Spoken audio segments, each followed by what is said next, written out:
Hello दोस्तों। गर्मी का सीज़न चल रहा और आप सभी के वहाँ एसी ज़रूर लगा होगा।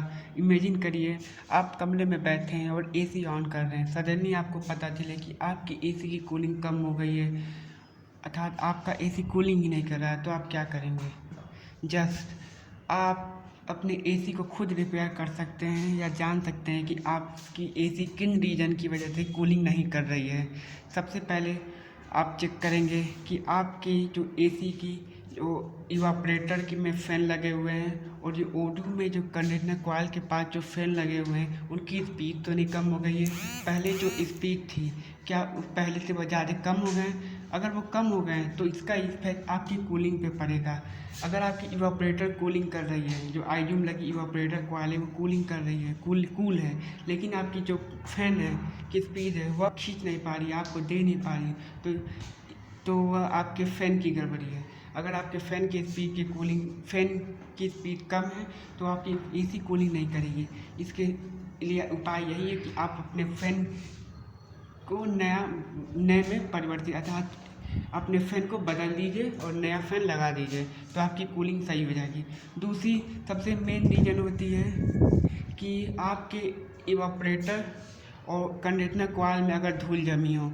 अगर आपके इवापरेटर और कंडीशनर कॉइल में धूल जमी हुई है तो इसका इफ़ेक्ट आपकी कूलिंग पे पड़ेगा, क्योंकि जो हवाएं हैं वह आपके इवापरेटर पे पास नहीं हो पाएंगी, जिसकी वजह से आपकी एयर कंडीशनर कूलिंग नहीं कर पाएगी।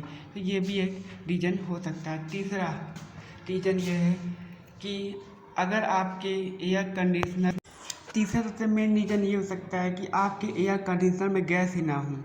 ये भी रीज़न है। अगर आपके एयर कंडीशनर में गैस ही नहीं रहेगी तो आपकी कूलिंग करेगी नहीं। तो आप चेक कर लीजिए कि आपके एयर कंडीशनर में गैस तो है, गैस है तो ठीक है।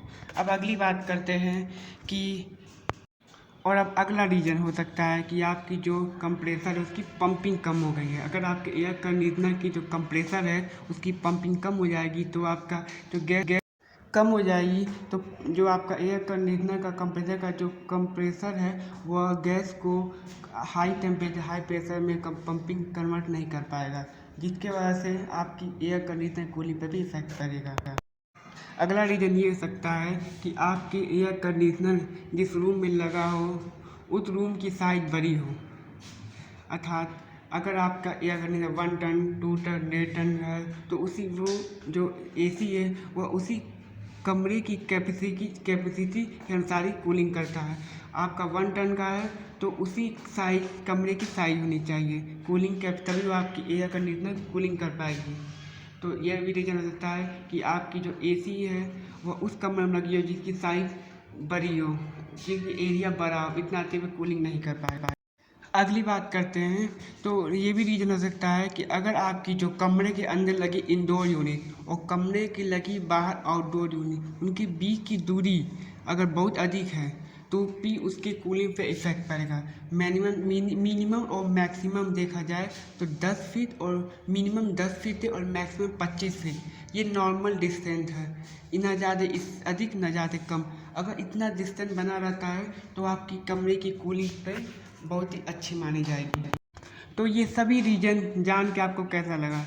ये जब भी आपकी ऐसा कभी हो कि आपकी कूलिंग ना कर रही हो तो आप ये सारे रीज़न अप्लाई करिए, देखिए कि इनमें से किस रीज़न के